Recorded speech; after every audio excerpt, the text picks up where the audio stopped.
Hello, Man Sewing fans. It is career day here in Hamilton, and look at this. My lovely daughter Ruby is here to teach all of you how to make a wonderful tutorial. But before we move any further, we are going to work on a very basic project, and this is going to go start to finish. A lot of these steps are the two of us working together as a daddy-daughter team making this quilt. So parents, watch closely for some of the things that I experienced while my daughter taught me how to make today's tutorial.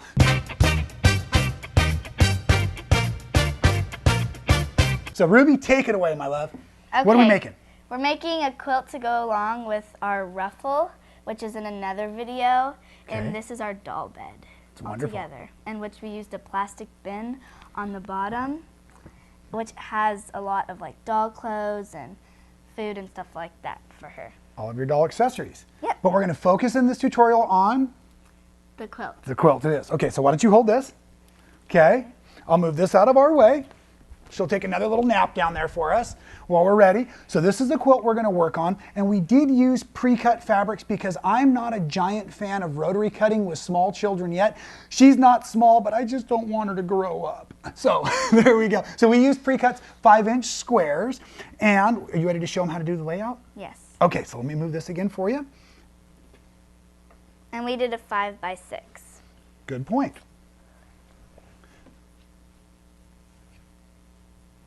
So this fabric line is a Free Spirits fabric line. It's called Sadie's Dance Card. And I actually gave Ruby several choices of collections to work with. Ruby, why did you pick this one? Because it's some of my favorite colors and I really thought they went well together. Fantastic. Couldn't think of a better reason. And something to say is we chose this for our quilt because the back of it is this, so we're not using these in the quilt because we don't want it to interfere with this. Exactly. That's a great design decision. So we didn't want it to blend in too much to our backing or what we'll be using as our binding as well. Okay.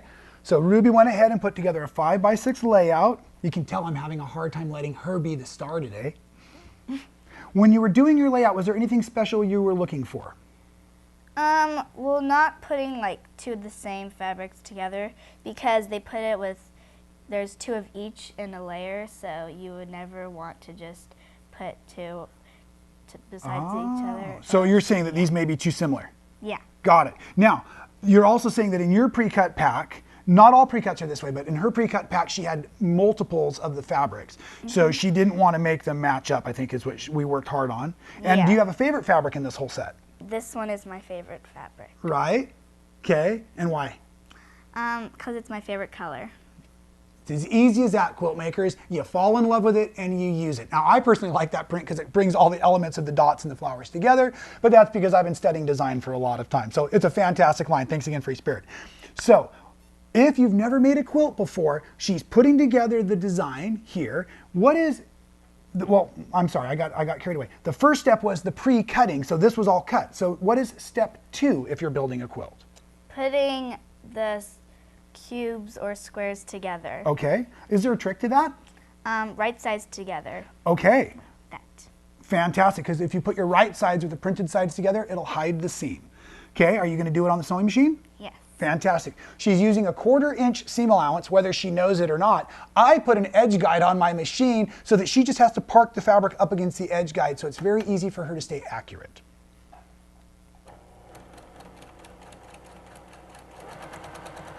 Oh, you're doing great. Did you use any special tricks when you were lining up your fabrics or anything? Just to make sure that they were perfectly together and... Okay. Yeah, that's basically all. Great, great. So you use these edges, the top and the bottom, to line up. Yeah. Great. And I forgot to turn our iron on, so I'm just getting it warmed up real quick. So what would happen after that piece, and then I'll show them how to press that in a second. But what would be the next step?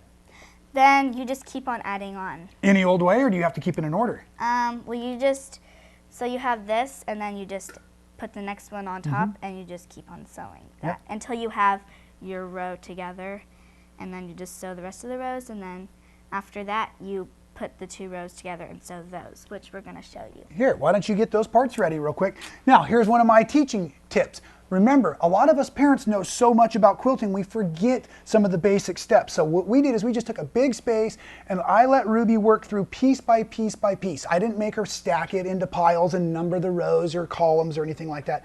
I wanted her to work as organically and natural as possible so I could learn how kids and beginners learn how to make quilt projects. So it was really fun just to leave everything out, and she just returned to the quilt each one and made sure it was just as she wanted. So, oh, and before you sew it together, will you teach us how? To do what? Put the two major rows together. Wasn't there a trick you were showing me? To, first of all, line them up and right sides together, and also to get both seams as straight as you can together. This one on the last one is not that even, but I'm gonna try to just... Do you want to try to put a pin or two in there? Sure. Okay. So she was talking about lining up her seams like this. And so what we ended up doing, some of them lined up real nicely and some of them were off a little. So we just put a pin at each seam, starting from one end working down, so that the seams wouldn't shift as she was working through. So we need a couple more pins. I think I need 2 more, please. You're doing a great job, by the way. You having fun? Mm-hmm. Good. Okay. So are we lined up? Yes. Okay.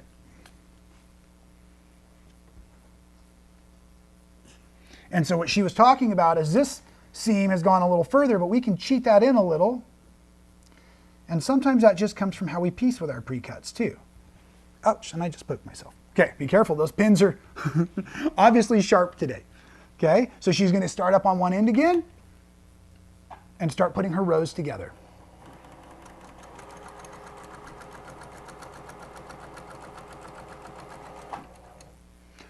That is a tip from a sewing machine mechanic. She likes to stop before she sews over the pin and remove the pin because she grew up listening to me talk about removing pins from sewing machines. Can I ask you a question while you're concentrating? Yeah. Okay, do you find it's easier to go fast or slow? Do you have a preference? Whoa! I think you like kind of slower, huh? Yeah, it's a sensitive foot. It is. So. If any of you have speed controls at your machines at home, you could slow your machine down for your beginner because it really, we don't want to overwhelm them. There's so much they're focused on and they're having so much fun with the design process. We want to let them enjoy their quilt coming together and not be intimidated by their power tools. I like how you manipulated that seam through there too. Okay?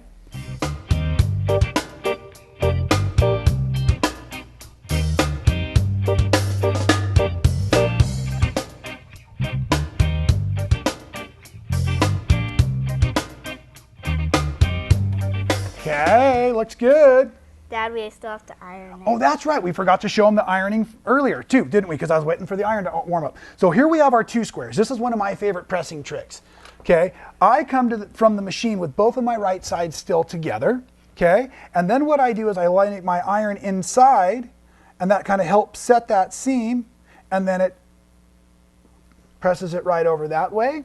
If you've never heard the term press to the dark side, it's always nice if you can have your fabric press over so the seam is hidden by the darker fabric. So that's putting 2 pieces together. Now let's do it over here. Can I do this one? Sure can. Let's try not to get too tangled up in our microphones. That's okay. We can do it together. Same trick, just a longer row. Oh. Ready? It's hot.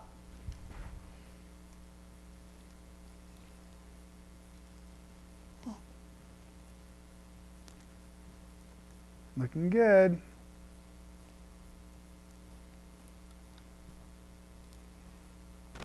And we're going to build all of this up. So we had our 5x6 layout. Let me help you. Okay, I'll trade you spots. I got it. Okay, good. Not tangled. Oh, we're a team. Give me 5 on that one. Nice. Okay, so here we go. Now I want to talk about one more little thing. Something like this. Look at how beautiful your seams lined up, right? So that's why we pinned those. Now, sometimes we might have a seam like this that maybe if you were a really precise quilter would bother you or something like that. And this one. Oh, is that the one? Oh, that was the one we found earlier too. Yeah. Check this one out. Okay, so you know what? it pieces together just fine. If your beginner quilter is happy with their results, let them roll through it, right? If your beginner quilter looks concerned about it though, that would be a great time to teach them how to operate a seam ripper and realign it. We did some realigning in our quilt, and we left some seams in our quilt too because we just were enjoying the process. So you want to show them that finished quilt top, what it looks like? Right here, I brought that up while you were working on your piecing, okay? This is after we sewed all the rows and we did a stitch in the ditch. Correct, we did stitch in the ditch for our machine quilting, and we did use a walking foot, but let's talk a little bit more about the basting and the backing before we describe the quilting. What do you think? Okay. Because those are in the order steps. So once you have your quilt top done, you're gonna get a backing. Okay, you wanna show them the backing? You showed them earlier. Beautiful, that's that wonderful dot that was part of the Sadie's dance card line. Flip it back, please. Excellent. If you look very closely right over here onto my ironing board, I have a 2-inch, specifically a 2-inch perimeter all the way around. So the backing is 2 inches larger than the quilt top. We're going to teach you today how to use our backing as our binding, as a matter of fact, making it just one more simple step in our quilt making process. So what Ruby was starting to tell you is she did the backing and the batting. Like I said, at least 2 inches larger on the batting, definitely 2 inches larger on the backing itself. What are those safety pins used for? To hold the backing and, well, basically the quilt before it's sewed together. You're exactly right. And then, like, before we did the stitch in the ditch. Do you remember when we put those pins, what that term is called? No. It was called basting. So we went through and we basted with the safety pins. And what we chose to do, what was our method?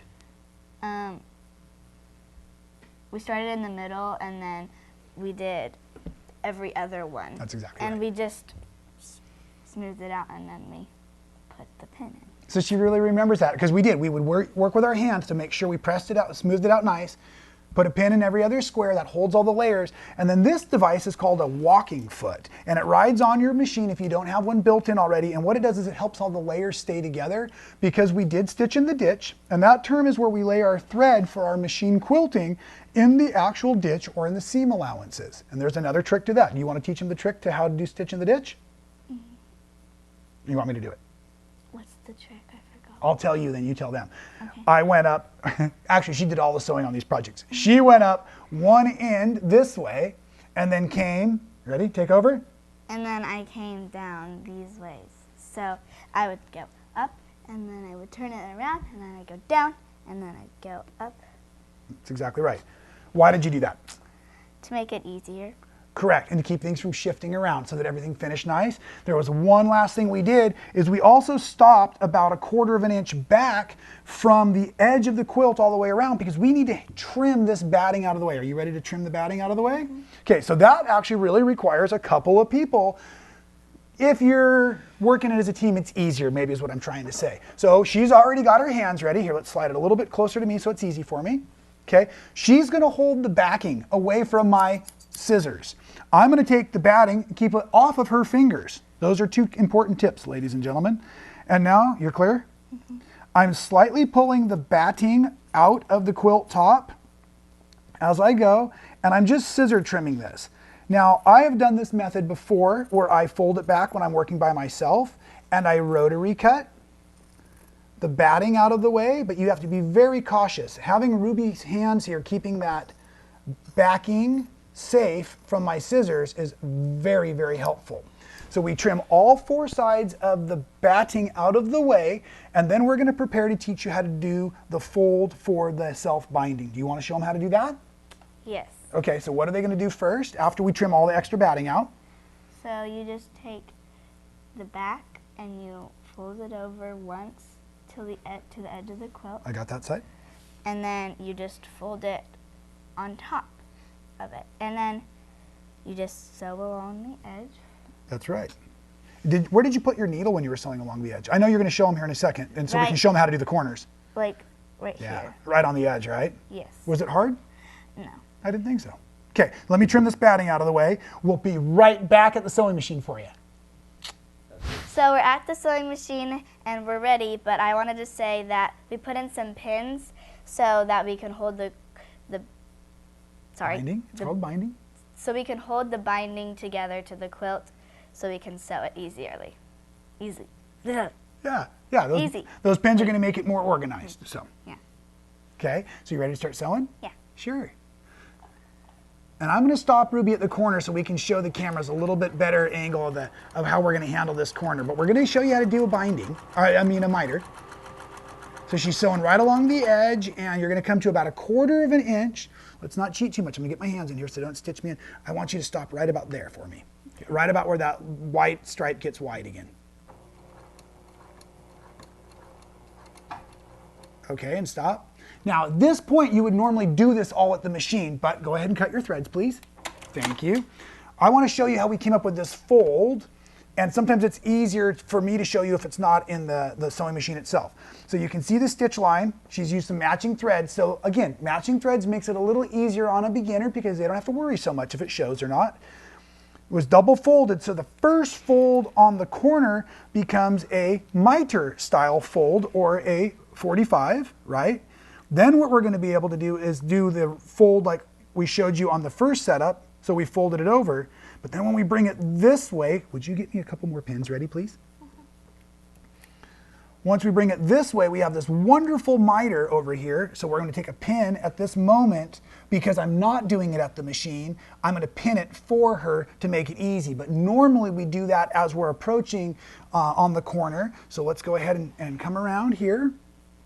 And that's all you have to do to finish those corners, and your quilt will be all but complete. But here she's going to show you as if she's sewing right from that corner on top, and she's going to pivot at that new one. If you want to pre-roll all of your corners and pre-pin, you certainly could. Oh, you can take a couple stitches back. So yep, it's the big button. There you go. 1, 2, stop. Yeah, you did it. Nice. Okay, now you're going to go ahead and lift your foot, remember? Cut. Nope, sorry, no, we don't want to cut. We're going to lift. And I'll hold the weight, rotate, press her foot back down. Oh, yeah. And then she'll continue sewing on through that corner there. It's more wide right here. That's okay. Okay. Yeah, however you like it. There you go.